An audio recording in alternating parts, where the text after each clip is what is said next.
మాట లోపల. చాలామంది ఏమంటారు, నేను లేకపోతే నువ్వు ఎలా బతుకుదు, నీకు అదేంటి అది ఇదని చాలామందిని బెదిరిస్తూ ఉంటారు. నా వల్లే అన్నీ జరిగాయి, నా వల్లే నువ్వు అన్నీ పొందావని అనుకుంటారు.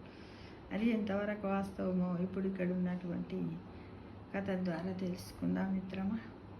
నేను లేకపోతే అని అనుకో, పరమేశ్వరుడు రాసిన స్క్రిప్ట్ ప్రకారమే అంతా జరిగేది. అశోకవనంలో రావణుడు, సీతమ్మ వారి మీద కోపంతో కత్తి దూసి ఆమెను చంపడానికి ముందుకు వెళ్ళినప్పుడు హనుమంతుడు అనుకున్నాడు, ఎవరి నుంచైనా కత్తిని తీసుకుని రావణాసుని తల ఖండించాలి అనుకున్నాడట.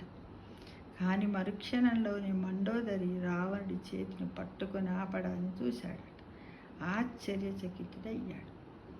నేను కనుక ఇక్కడ లేకపోతే సీతమ్మను రక్షించేవారెవ్వరు అనేది నా భ్రమ అన్నమాట అనుకున్నాడు హనుమంతుడు. బహుశా మనము కూడా ఎన్నోసార్లు ఇలానే అనుకుని ఉంటాం. నేను లేకపోతే ఎలా జరుగుతుంది, ఇంట్లో పనులు కానీ ఎక్కడైనా కార్యక్రమాలని అనుకుంటాం. అదంతా లేదు, ఎవరు భగవంతుడు రాసే ఉంటాడు, ఎవరినో పంపిస్తాడు సమయానికి అని గ్రహించండి మిత్రం. సీతామాతను రక్షించే పనిని ప్రభువు ఏకంగా రావణుడి భార్యకు అప్పగించాడు. అప్పుడు హనుమంతుడికి అర్థమైంది, ఎవరి ద్వారా ఏ కార్యాన్ని చేయించుకోవాలో వారి ద్వారానే ప్రభువు ఆ పని చేయించుకుంటాడు. మరింత ముందుకు వెళితే త్రిజట తనకు ఒక కల వచ్చిందని, ఆ కలలో లంకకు ఒక కోతి వస్తుందని, అది లంకను కాల్చివేస్తుందని, దాన్ని నేను చూశానని చెప్పింది.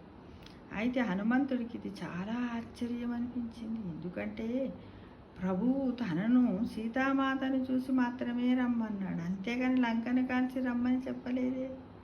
తాను లంకను కాల్చడం ఎలా సాధ్యమో అనుకున్నాడు. అయితే త్రిజట ఇది తన స్వప్నంలో చూశానని చెప్పింది. హనుమంతుడు ధర్మమీమాంసలో పడ్డాడు. తను ఇప్పుడు ఏమి చెయ్యాలి? సరే ప్రభు ఇచ్చా, ఎలా ఉంటే అలా జరుగుతుంది అనుకున్నాడు. హనుమంతుణ్ణి చంపడానికి రావణుడి సైనికులు పరిగెత్తుకొని వస్తున్నప్పుడు హనుమంతుడు ఏమి చెయ్యాలో పాలుపోక అలా నిలబడ్డాడు. అయితే ఆ సమయంలో విభీషణుడు వచ్చి, అన్నా, దూతను చంపటం నీతి కాదు అన్నాడు. అప్పుడు హనుమంతునికి అర్థమైంది, తనను రక్షించే భారం ప్రభు విభీషణుడిపై ఉంచాడు అని.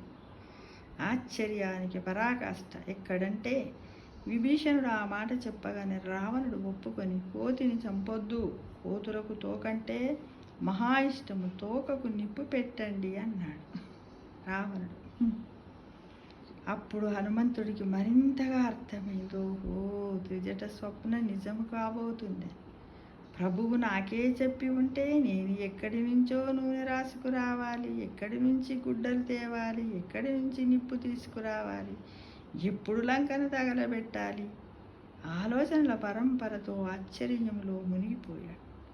పరమేశ్వర ఆశ్చర్యం ఏంటంటే, వాటన్నింటికి ఏర్పాటు రావణుడే స్వయంగా చేయించాడు. అంటే రావణునితో కూడా తన పనిని చేయించుకోగలిగిన తన ప్రభువు తనకు లంకను చూసిరా అని మాత్రమే ఆజ్ఞాపించడంలో ఆశ్చర్యం ఏముంది మిత్రమా? ఏముంది మిత్రమా? అందుకే ప్రియ భక్తుల్లారా, ఒకటి గుర్తుంచుకోండి, ప్రపంచంలో జరుగుతున్నదంతా ఈశ్వరేచ్ఛ ప్రకారమే జరుగుతుంది. మనమంతా కేవలం నిమిత్త మాత్రం. అందువల్ల నేను లేకపోతే ఏమవుతుందో అన్న భ్రమలో ఎప్పుడు పడవద్దు. నేనే గొప్పవాడినని కూడా గర్వపడొద్దు అనే నీతిని కథ ద్వారా మనము తెలుసుకుంటున్నాం మిత్రమా. జై హనుమాన్, జై శ్రీరామ్, జై